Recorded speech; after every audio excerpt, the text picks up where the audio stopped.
Hey, what the def, fam? Yep, you heard me. It's your boy here, and we back.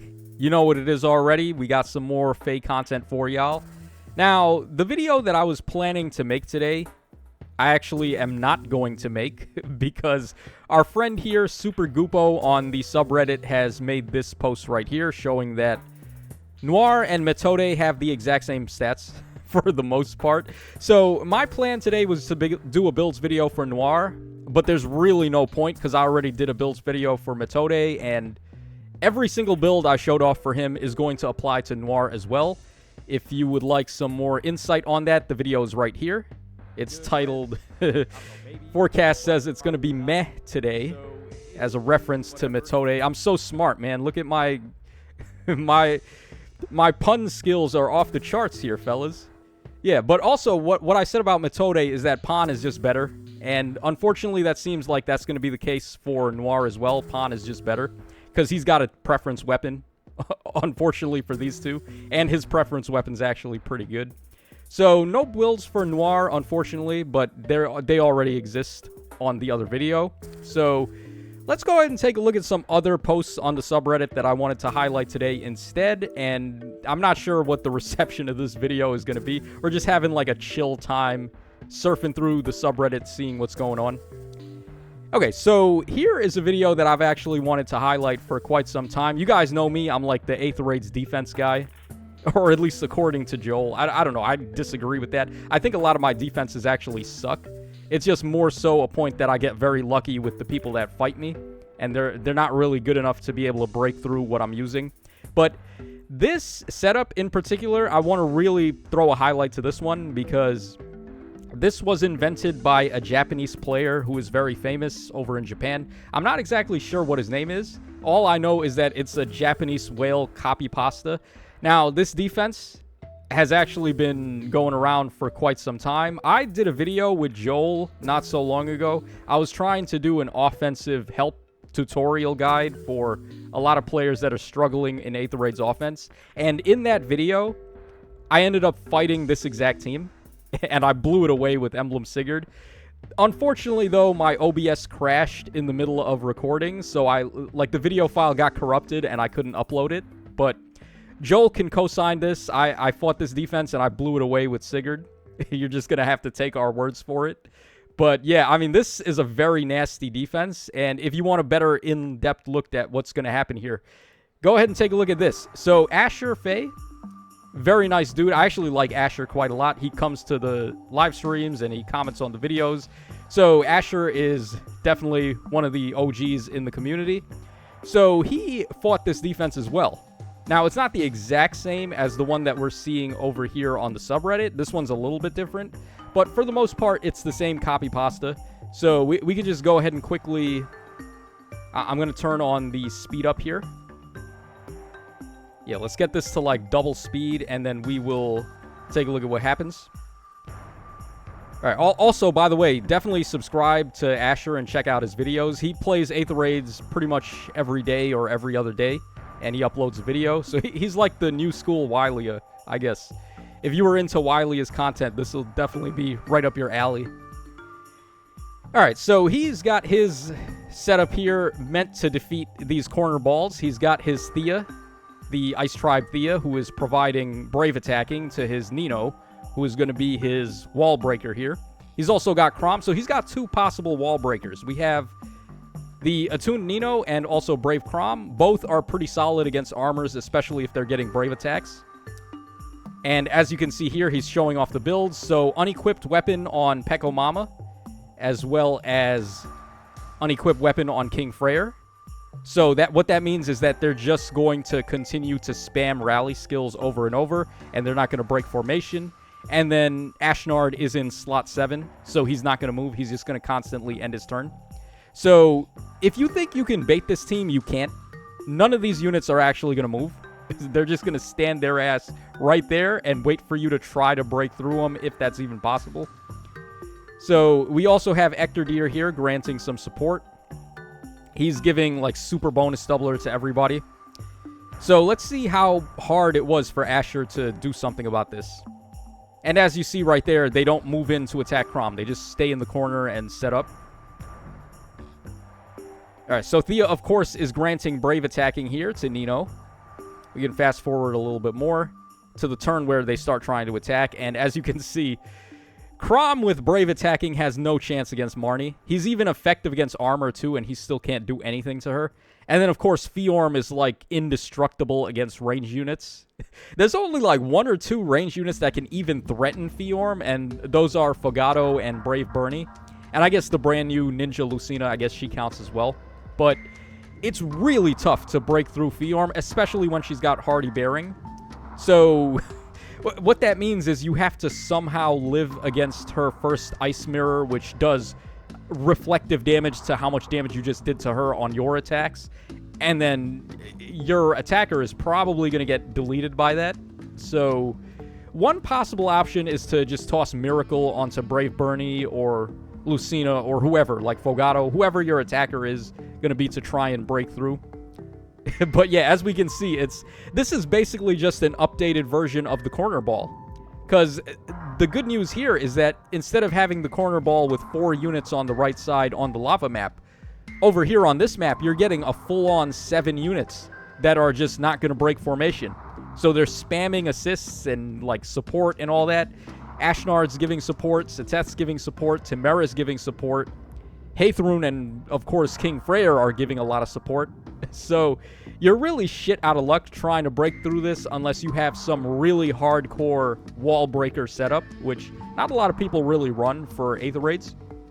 Most typically, you're going to see bait setups with a lot of defensive units, or you're going to see like Gale Forcing, Wings of Mercy strats, or just like hit and run strats. Nothing really fine-tuned to break through something like this. So it could be worthwhile of an investment to have a team ready to be able to break through stuff like this. There's also one other thing you can do that I saw somebody mention, which is you can run either the duo Hilda, the Hilda and Marianne from Summer, or you can run duo Mark. All you got to do is break their duo's hindrance, and then you can pop their isolation duo skills, and then the rally chain is not going to work, and the units will actually break formation at that point, and you'll be able to bait them. So a less heavy invested option if you are struggling to deal with setups like this. But yeah, poor Asher, man. Pour one out for Asher getting completely wrecked by this. I even commented, too. I think I commented on this video. Yeah, I was able to beat it pretty clean with Sigurd. So, yeah, and Joel is my witness. So it's not like I'm lying about that.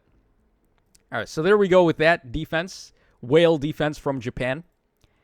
Okay, I also saw this. This was very interesting. So Jay Sheridan posted this. Apparently, they sent out a discount coupon for the Fay Pass for 3 months. So for $3, you can get the Fay Pass for 3 months. Like, you got to refresh it every 3 months, though. So, or every month. So it's not $3 for 3 months. It's $3 per month for 3 months.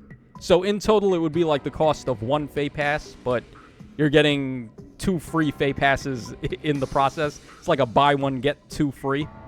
And not everyone got this coupon. I think they only sent it out to people who have never bought the Fay Pass ever. So it's like for first-time subscribers, which this is actually not a bad deal. I don't think this is terrible. And I'm not sure if this expires either, like if you can hang on to this and use it when you want to. So it wouldn't be the worst idea in the world to go ahead and purchase this when there's a new Emblem hero or there's a really crazy seasonal banner that you would actually want to spark on. Like, that's what I would recommend holding on to this coupon for. But, yeah, not everybody got this. It seems like it was only for players that never bought the Fay Pass, and they only sent it out to a couple of people as well, so you kind of had to be lucky. It was almost in the sense of, like, first come, first serve, I guess, or, like, random assortment of people who they decided to send this coupon to. But I thought this was pretty interesting. And to tell you the truth, this should probably just be the permanent price of Fay Pass for everyone. It's really not worth $10 a month. I would say $3 a month is probably where the Fay Pass price should be. Because then I wouldn't really complain about it too much. You're getting, of course, sparking on good banners like Emblem banners, seasonal banners. And then most important of all, you get the auto start, which is a lifesaver when it comes to grinding Tempest Trials. So yeah, for $3 a month, I wouldn't bat an eye at it. But $10 a month, I think, is a little overpriced. Okay, here's another post here by Matness8. So, Tharja is apparently the only non-lord, like main character to have 6 versions in Fae. So we can go ahead and quickly take a look here at the alt list. Hold on, let me see if we can get this in better quality. Yeah, why is this potato quality? Is there a reason why the quality sucks so bad on this? Okay, it actually looks better if we go zoomed out. So, with 10 versions, we have Camilla, of course, Mommy Camilla. No surprises there why she's got 10 alts. And then we have Chrom as well. Chrom dev has been ever prevalent ever since the release of Legendary Chrom, I feel. Because there's always been, like, some crazy Chrom unit. Every single time he gets an alt, it feels like Chrom is the guy. So, Legendary Chrom, of course, Duo Chrom, Brave Chrom, Fallen Chrom, Duo Baby Robin and Chrom, and now Ninja Chrom and Lucina. All of them have been pretty meta. So, there is a Chrom stan in the dev family for sure. Alright, then we have Erica. We have Lucina. We have Lynn, and then we have Robin there. It looks like male Robin specifically, because they're not including female Robin alts. So, yeah, these are probably who you can assume to be the most popular characters, or the most, like, characters that sell the most, I guess. Kind of hard to say. Like, is this most sales or most popular or whatever? Because I'm pretty sure the 3 Houses Lords would be the most popular. But they don't have as many alts as these guys yet. Alright, then we have Corrin, female Corrin, and then we have the female Robin as well. Then we have Ephraim. Okay, so those guys all have 8. And then on 7 versions, we've got Azura, we got male Corrin. There's Edelgard rearing her ugly head. We got Ike in there as well. We've got Marth, and then we have Micaiah. It's pretty funny how all of a sudden Micaiah is as popular as Ike, which was never the case when the Tellius games were going around. Everyone was so happy in Radiant Dawn when Ike shows up and kicks Micaiah to the curb as the main character. It's like one of the most bittersweet moments. But unfortunately, Micaiah is waifu. So that's why she gets a lot of alts in Fae, as opposed to Ike. And then finally over here, we have Celica. We've got Fiorm. We've got Tharja, which is... well, I guess Tiki as well. Tiki's not really a main character, but then we have Tiki over there. She is like the mascot of Fae, though, to my understanding. Tiki is basically like the Pikachu of Fire Emblem. And I guess that kind of makes sense, because she is, like, she's a non-human. She's a dragon, so it's easy for them to, like, make her a cutesy mascot type of character. But yeah, Tharja is really the only like, main character, main lord, or anything of that nature. Yeah, I guess Tiki counts too, right? Like, Tiki is maybe a main character, main lord, whatever. Probably not, though. So I guess maybe I should have did a little bit more research on this one. Okay, and then finally we have this. So Ninja Lucina's dual skill is 215 as opposed to 205. It's obvious why they raised that cap. And the reason why is because we've got units like Panette and also Marnie, who just would score higher than Lucina. And they don't want that. They want their score creep to be ever prevalent. They want the whales to spend on score creep for Arena. So they can't have no free-to-play units scoring higher than the latest released duo hero. So that's why they've gone ahead and done this. And that also means you're going to be fighting her in Arena all the time. So...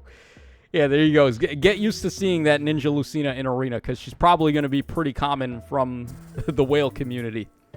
So there we go. We took a look at some fun, interesting topics. Like I said, I wanted to just do a builds video for Noire today, but Metodi already got us the builds there.